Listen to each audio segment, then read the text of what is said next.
Good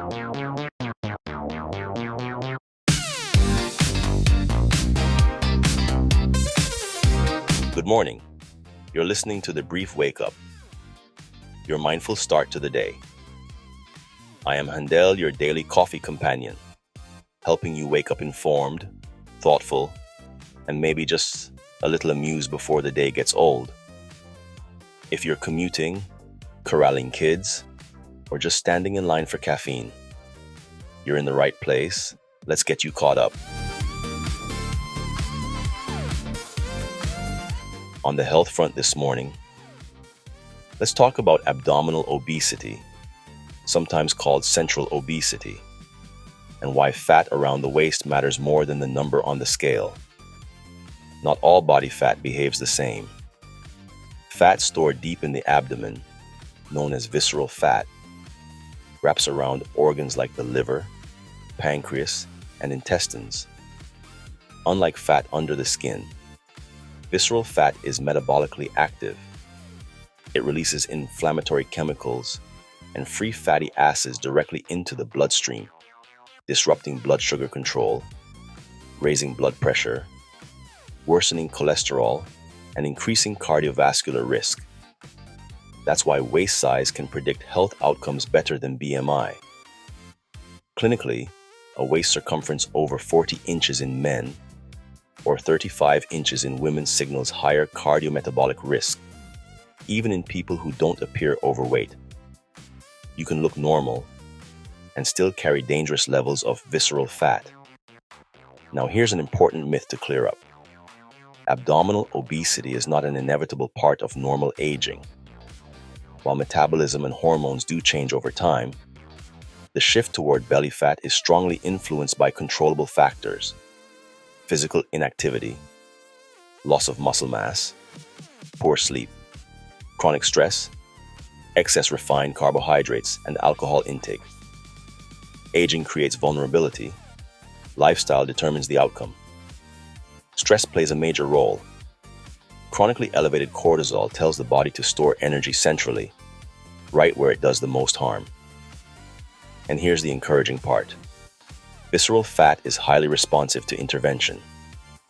Resistance training, aerobic exercise, adequate protein intake, better sleep, and reducing alcohol can disproportionately shrink abdominal fat. In appropriate patients, modern anti-obesity medications can further reduce visceral fat while improving metabolic health. The takeaway is simple. Belly fat isn't destiny. Your waistline reflects habits, not just age, and it's one of the most actionable targets in preventive medicine. The news is next. This morning, two developments, one rooted in tragedy, the other in policy, are now formally connected.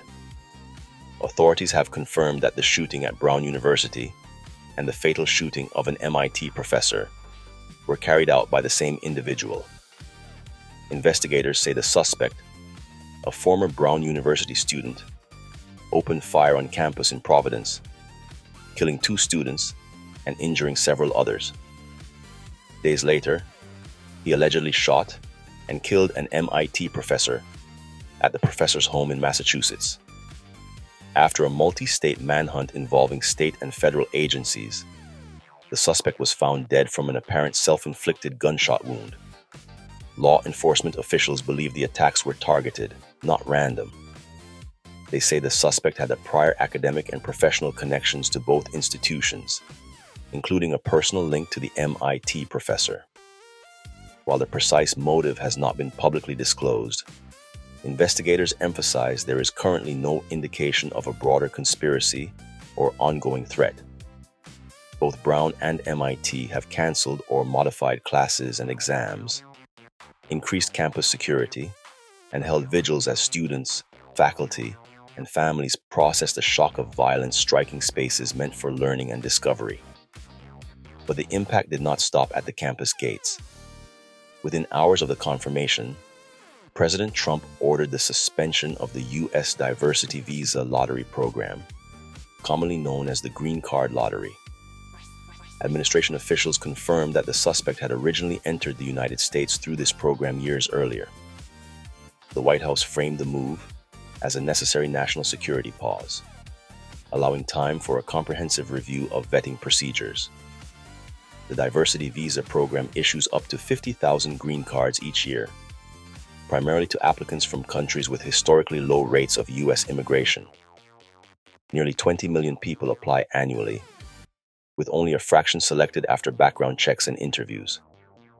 Supporters of the suspension argue the program relies too heavily on chance. Critics counter that linking a single act of violence to an entire immigration pathway risks policy decisions driven by fear rather than evidence.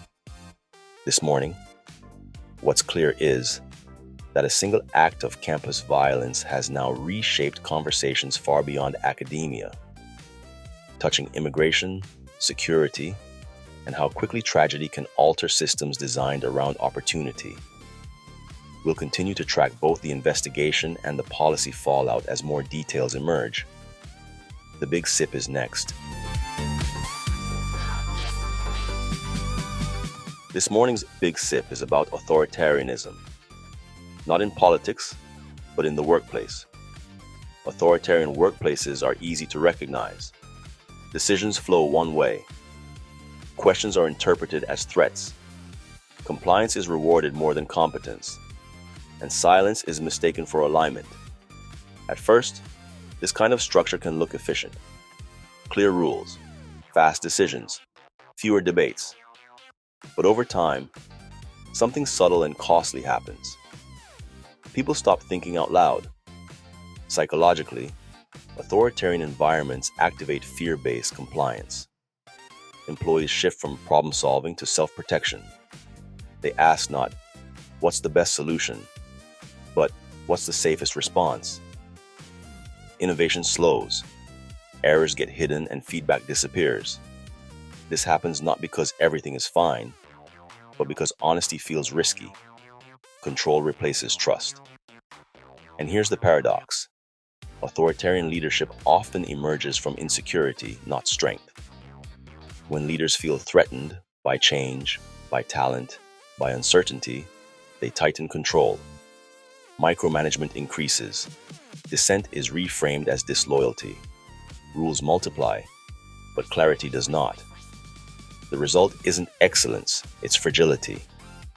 High-performing organizations depend on psychological safety, the ability to speak up, admit mistakes, and challenge assumptions without fear of punishment. Research consistently shows that teams with psychological safety outperform those driven by fear, even when standards are high. This doesn't mean leadership disappears. Healthy workplaces still have accountability, expectations, and consequences. The difference is that authority is exercised to support performance, not suppress it. So here's the quiet question worth asking. Does your workplace reward obedience or responsibility? Because real leadership doesn't need to dominate the room. It creates conditions where people bring their best thinking, not just their quiet compliance. The lighter roast is next. This morning's lighter roast is about something many of us experience, but rarely name: restless leisure. It's that strange feeling where you finally have time off, and yet you can't actually rest. You sit down to relax, but your mind stays on. You scroll, switch apps, check messages, half watch a show, while thinking about emails, errands, or what you should be doing instead. You're not working, but you're not restored either. Psychologists describe this as leisure contaminated by productivity pressure. We've trained our brains to associate worth with output. So when output stops, discomfort sneaks in. Rest begins to feel unearned. Even pleasure starts to require justification.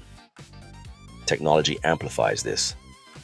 Our leisure time is now optimized, measured, shared, and interrupted. Vacations become content. Hobbies become side hustles. Even relaxation carries an unspoken demand to be useful. The result is a kind of low-grade exhaustion that rest alone doesn't fix. Here's the paradox. Leisure is supposed to replenish us, but when it's fragmented, performative, or guilt-driven, it does the opposite. The nervous system never fully downshifts. We stay alert, stimulated, and unsatisfied. True restorative leisure has a different signature. It's immersive, it's absorbing, it quiets self-monitoring. Time feels as if it has slowed down. Examples of these activities are walking without headphones, reading without checking your phone, building something slowly, swimming, cooking, gardening activities that don't ask you to produce, impress, or optimize. And this isn't laziness, it's regulation. Rest isn't the absence of effort, it's the absence of pressure. The absence of being evaluated even by yourself. So here's a small question worth carrying today. When you're relaxing, does your body feel relaxed? Because leisure that doesn't restore eventually turns into another form of work. And learning how to rest, truly rest, may be one of the most important skills in a world that never stops asking for more. Our commemoration is next. For our December 19th commemoration, we highlight a day shaped by endurance, reflection, and culture. In 1777, George Washington led the Continental Army into winter quarters at Valley Forge, a moment defined not by victory, but by perseverance and leadership under strain. On this day, in 1843, Charles Dickens published A Christmas Carol, giving the world a lasting reminder that empathy, redemption, and generosity are choices we can make, even late. Fast forward to modern culture. The NHL was founded on December 19th in 1917, creating a winter institution built on grit and tradition. The movie Titanic premiered on this day in US theaters in 1997, becoming a global story about hubris, love, and loss. And in 1998, the US House impeached President Bill Clinton, marking a pivotal constitutional moment. And to keep it light, today is also National Hard Candy Day, a reminder that some things are meant to last, not rush. December 19th reminds us that what we tolerate in our bodies, our institutions, and our workplaces shapes long-term outcomes. From a visceral fat to fear-based leadership to restless leisure, today's through line is clear.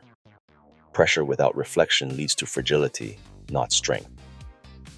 Endurance matters, but so does choosing habits, systems, and pauses that restore rather than erode us. This is Handel for the brief wake-up. Stay calm, kind and curious. Top off that cup, and until next time.